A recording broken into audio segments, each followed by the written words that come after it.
अगर आपको लगता है कि दीपक फर्टिलाइजर एक सिर्फ फर्टिलाइजर बनाने वाली कंपनी है, तो आप गलत हैं। कंपनी के ज्यादातर प्रोडक्ट्स धमाकेदार हैं, मतलब एक्सप्लोसिव्स हैं। दीपक फर्टिलाइजर मेजरली 3 सेक्टर्स में काम करती है।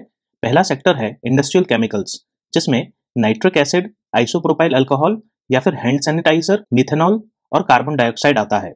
यहाँ आपके दिमाग में आ रहा होगा, दुनिया कार्बन डाइऑक्साइड से तो परेशान है, फिर ये कार्बन डाइऑक्साइड क्यों बना रहे? तो कार्बन डाइऑक्साइड का use fire extinguisher, soda drinks और स्टील इंडस्ट्रीज में बहुत होता है। दूसरा सेगमेंट है टेक्निकल अमोनियम नाइट्रेट का। इसे मेनली एक्सप्लोसिव्स बनाने में यूज किया जाता है। और तीसरा सेगमेंट है क्रॉप न्यूट्रिशन बिजनेस का, जिसमें company nitrophosphate, nitrogen phosphorus potassium variants, water soluble fertilisers और बेंटोनाइट सल्फर जैसे क्रॉप न्यूट्रिशंस बनाती है। Welcome to Fintastic. मैं हूं आश्रय अग्रवाल और आज हम दीपक फर्टिलाइजर की कंप्लीट फंडामेंटल एनालिसिस करेंगे और डिटेल में समझेंगे कंपनी के business, industry, financial performance, future outlook और देखेंगे कंपनी के कुछ मेजर इश्यूज। सबको जानने के लिए बने रहिए वीडियो में एंड तक। दीपक फर्टिलाइजर के पास भर भर के मोड्स हैं। चलिए क्विकली उनको देखते हैं। कंपनी रफली 1 मिलियन टन्स पर एनम की नाइट्रिक एसिड प्रोड्यूस करती है, जो इसे पूरे साउथ ईस्ट एशिया की लार्जेस्ट मैन्युफैक्चरर बना देता है और इंडिया का 45% का मार्केट डोमिनेंस है। कंपनी इंडिया की लार्जेस्ट मैन्युफैक्चरर है आइसोप्रोपाइल अल्कोहल की और इकलौती कंपनी है जो फार्माकोपिया कंप्लाइंट आईपीए मैन्युफैक्चर करती है। दीपक फर्टिलाइजर इंडिया की इकलौती कंपनी है जो solid technical ammonium nitrate produce करती है। ग्लोबली कंपनी एक लीडिंग प्रोड्यूसर्स में आती है और इंडिया में इसका भी मार्केट शेयर 44% का है। कंपनी इंडिया की ओनली मैन्युफैक्चरर है मेडिकल ग्रेड अमोनियम नाइट्रेट की। कंपनी अगेन इंडिया की ओनली मैन्युफैक्चरर है नाइट्रोफॉस्फेट 24-24-0 रेशियो के फर्टिलाइजर की। इतना ही नहीं, कंपनी लार्जेस्ट मैन्युफैक्चरर है बेंटोनाइट सल्फर की भी, जो क्रॉप न्यूट्रिशन में यूज किए जाते हैं और मार्केट लीडर है स्पेशलिटी और वाटर सॉल्युबल फर्टिलाइजर्स में इंडिया में। आइक्रा ने कंपनी की रेटिंग लॉन्ग टर्म में अपग्रेड की है और currently AA- with stable outlook rate किया है। शॉर्ट टर्म में A1+ रेट किया है, जो कि हाईएस्ट रेटिंग है। चलिए कंपनी के प्रोडक्शन फ्लो चार्ट पे एक नजर डालते हैं। तो रॉ मटेरियल्स ये लाइट ब्लू कलर में रिफ्लेक्ट किए गए हैं। वहीं कुछ रॉ मटेरियल्स जो कंपनी खुद प्रोड्यूस करती है, जैसे अमोनिया और डीएनए, ये ग्रीन बॉक्सेस में है। आईसी बिजनेसेस वाले final products dark green boxes में हैं और फर्टिलाइजर वाले सारे प्रोडक्ट्स लाइट ग्रीन बॉक्सेस में हैं। 10 बिजनेसेस से जो प्रोडक्ट्स बनते हैं वो लाइट ब्लू कलर में है। कंपनी के लगभग सभी फाइनल प्रोडक्ट्स का मेन रॉ मटेरियल अमोनिया है। करंटली कंपनी की फैक्ट्रीज रफली 1600 turns per day ammonia use करती हैं, जो FY25 तक 2200 टन्स पर डे तक पहुंच जाएगा। और कंपनी खुद से सिर्फ 390 टन्स पर डे ही प्रोड्यूस करती है, मतलब 25% के आसपास। बाकी का पूरा अमोनिया इंपोर्ट किया जाता है, जिससे मार्जिन्स बहुत इंपैक्ट होते हैं। इसको देखते हुए कंपनी की एक सब्सिडरी परफॉर्मेंस केमिसर्व एक 1500 टन्स पर डे की अमोनिया फैसिलिटी सेटअप कर रही है तलोजा, महाराष्ट्र में, जो इनकी एग्जिस्टिंग फैसिलिटी के बहुत पास है।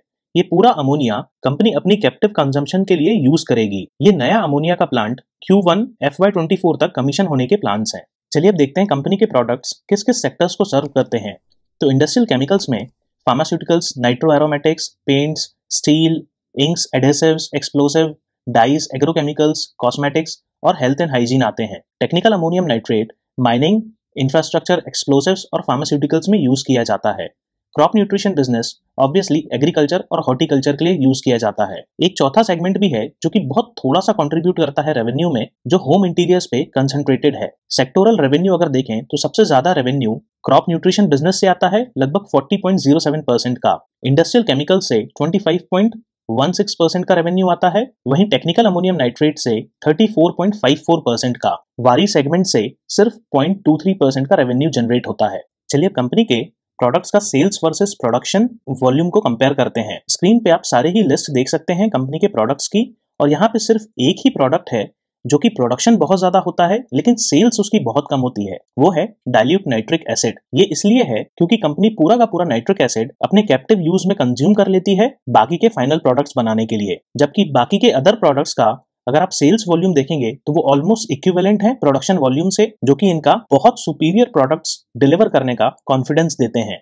चलिए कंपनी के प्रोडक्ट्स की मैन्युफैक्चरिंग कैपेसिटी देखते हैं और प्रोडक्ट्स के बारे में कुछ इंपॉर्टेंट पॉइंट्स डिस्कस करते हैं। स्टार्ट करते हैं इंडस्ट्रियल केमिकल्स से। तो चाइना से नाइट्रिक एसिड अब इंडिया में कम इंपोर्ट हो रहा है, जिस वजह से नाइट्रिक एसिड के प्राइसेस और डिमांड एक्सपेक्टेड है कि स्ट्रांग रहेगी। फ्यूचर में कोल, स्टील और सीमेंट प्रोडक्शन रैंप अप होने के एक्सपेक्टेशंस हैं, जिससे एक्सप्लोसिव्स की डिमांड और भी बढ़ेगी और कंपनी का बिजनेस ही है एक्सप्लोसिव्स बनाना। गवर्नमेंट की सोलर और इलेक्ट्रॉनिक इंडस्ट्री की PLI स्कीम की वजह से नीश और स्पेशलिटी प्रीमियम ग्रेड की नाइट्रिक एसिड की डिमांड भी बहुत बढ़ने की एक्सपेक्टेशंस हैं और ये 5.5% के CAGR से ग्रो होने के चांसेस हैं FY 30 तक। मिथेनॉल का यूज फॉर्मेल्डिहाइड बनाने में होता है जिससे मिथाइल डेरिवेटिव्स बनते हैं और फार्मा और पेंट इंडस्ट्रीज में इनका यूज किया जाता है as a solvent. TAN business में अगर देखें तो कंपनी उड़ीसा में एक न्यू टैन प्लांट बना रही है जो Q2 FY 25 तक कमीशन हो जाएगा और उसकी capacity 3.76 lakh tons per annum तक की होगी।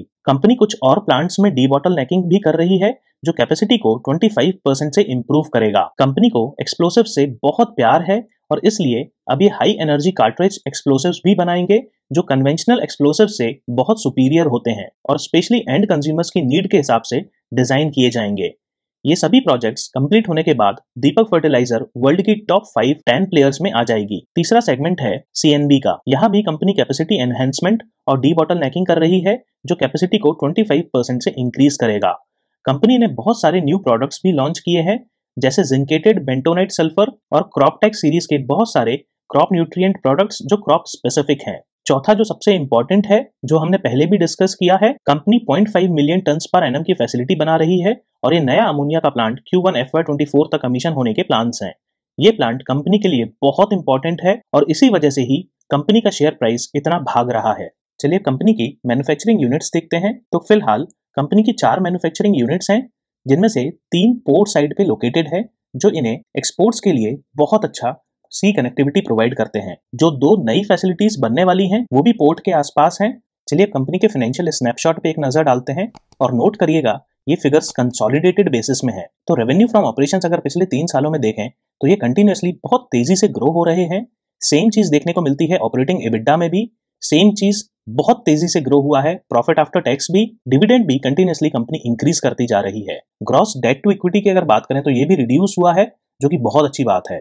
EBITDA मार्जिन्स भी इंप्रूव हो रहे हैं और करेंटली 17.70% पे स्टैंड करते हैं। प्रॉफिट मार्जिन्स भी इंप्रूव हुए हैं, 8.97% पे करेंटली स्टैंड करते हैं। EPS भी 60 रुपीज पे स्टैंड करता है। टोटल रेवेन्यू FY 22 में काफी ज्यादा इंप्रूव हुआ है FY 21 के कंपैरिजन में। EBITDA भी इंप्रूव हुआ है और पैट भी क्लियरली बहुत इंप्रूव हुआ है। चलिए कुछ रेशियोज पे भी नजर डालते हैं। अगेन ये भी कंसोलिडेटेड बेसिस में है। तो कंपनी के चारों सेगमेंट्स ने पिछले साल के कंपैरिजन में बहुत अच्छी ग्रोथ दिखाई है। अगर डेबिटर टर्नओवर देखें तो ये भी पिछले साल के कंपैरिजन में बहुत इंप्रूव हुआ है। इन्वेंट्री भी बहुत अच्छे तरीके से बिक रही है। इंटरेस्ट कवरेज रेशियो भी हेल्दी है, कंपनी के पास कैश है और डेट कम हुआ है।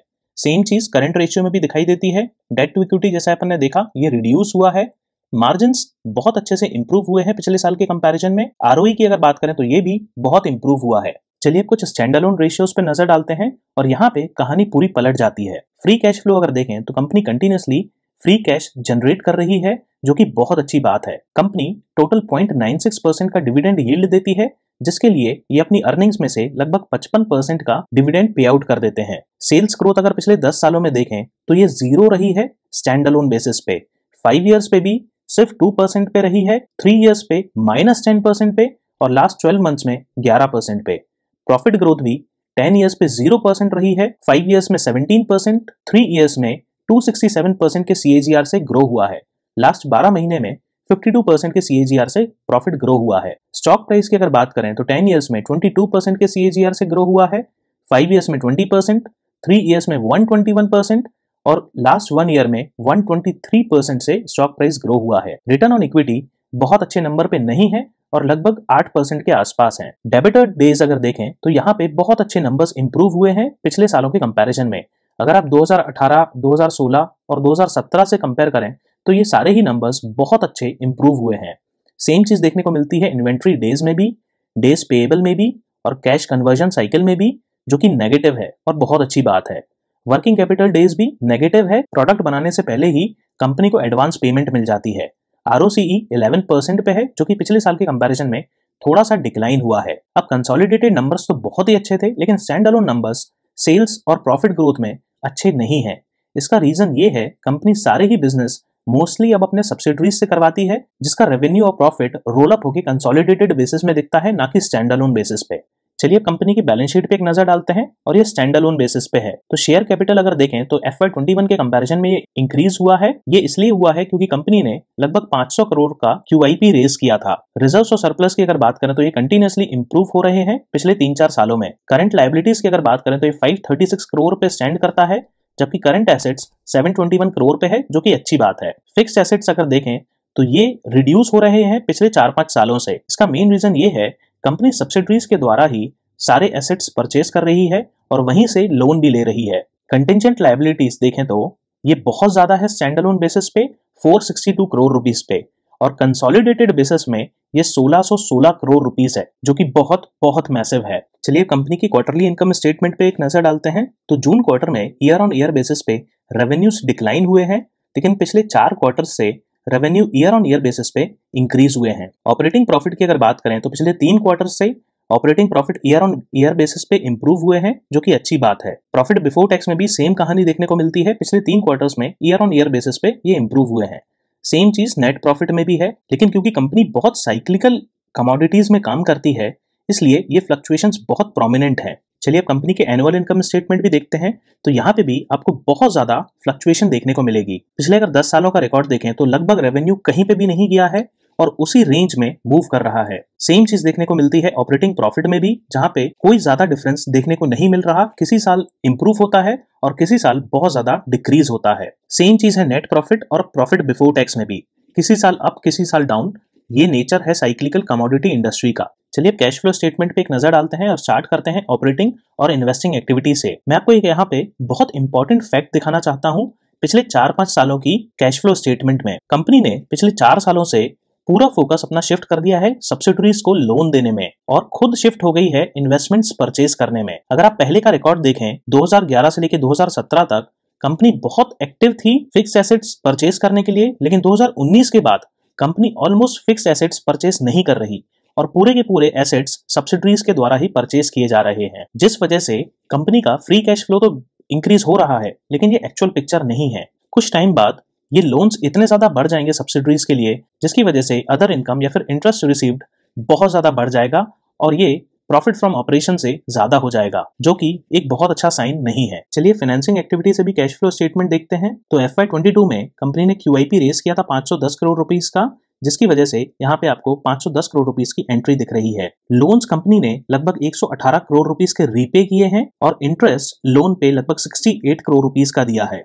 81 करोड़ रुपीस के डिविडेंड पे किए हैं। और यहाँ पे आप देखेंगे कोई भी नया लोन FY22 में कंपनी ने खुद पे स्टैंड अलोन बेसिस पे नहीं लिया है।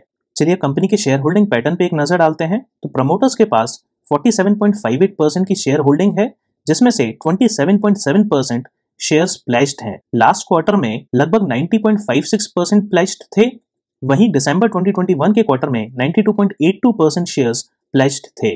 तो यहाँ पे क्लियरली एक डिक्लाइन देखने को मिल रहा है, जो कि अच्छी बात है। FIIs की अगर बात करें तो ये 15.98% शेयर्स होल्ड करते हैं और कुछ एक FIIs इंक्रीज भी हुए हैं। DIIs की अगर बात करें तो ये 1.67% शेयर होल्ड करते हैं और यहाँ पे भी एक म्यूचुअल फंड इंक्रीज हुआ है।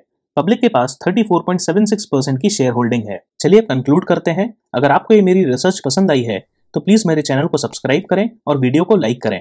दीपक फर्टिलाइजर एक साइक्लिकल कमोडिटी बेस्ड स्टॉक है और इसलिए कंपनी के फाइनेंशियल्स हर साल बहुत फ्लक्चुएट होते रहते हैं। नेगेटिव्स में अगर देखें तो कंपनी के स्टैंड अलोन फाइनेंशियल्स बहुत ही एवरेज हैं। 10 साल का परफॉर्मेंस सेल्स और प्रॉफिट में बिल्कुल भी ग्रो नहीं हुआ है। डेट भी अभी काफी है कंपनी पे और contingent liabilities stand alone basis पे 462 करोड़ रुपीस है और कंसोलिडेटेड बेसिस पे 1600 करोड़ है, जो बहुत ही ज्यादा है। पॉजिटिव्स में अगर देखें तो कंपनी के लगभग सभी प्रोडक्ट्स पे मार्केट डोमिनेंस है। बहुत सारी इंडस्ट्रीज को बहुत कम प्रोडक्ट से कंपनी केटर करती है। रेशियोज भी इंप्रूव हो रहे हैं। डेट कंटिन्यूअसली रिड्यूस हो रहा है। डी बॉटलनेकिंग और अमोनिया की फैसिलिटी बहुत पॉजिटिव इंडिकेशन है और प्लेजिंग भी प्रमोटर्स ने कम की है। इसके अलावा FIIs और DIIs ने भी अपना स्टेक इंक्रीज किया है। कंपनी के बिजनेस ग्रोथ, वैल्यूएशन, पास्ट और फ्यूचर आउटलुक को देख के मैं इसको 7 आउट ऑफ 10 रेट करूंगा, बट इस प्राइस पे ये एक बहुत एक्सपेंसिव इन्वेस्टमेंट है। कमेंट्स में जरूर बताइए आपको क्या लगता है दीपक फर्टिलाइजर्स के बारे में और क्या आप इसमें इन्वेस्टेड हैं और किस प्राइस में आपने इसे बाय किया था। और अगर आपके कोई भी डाउट्स हैं तो प्लीज कमेंट करें। Thank you.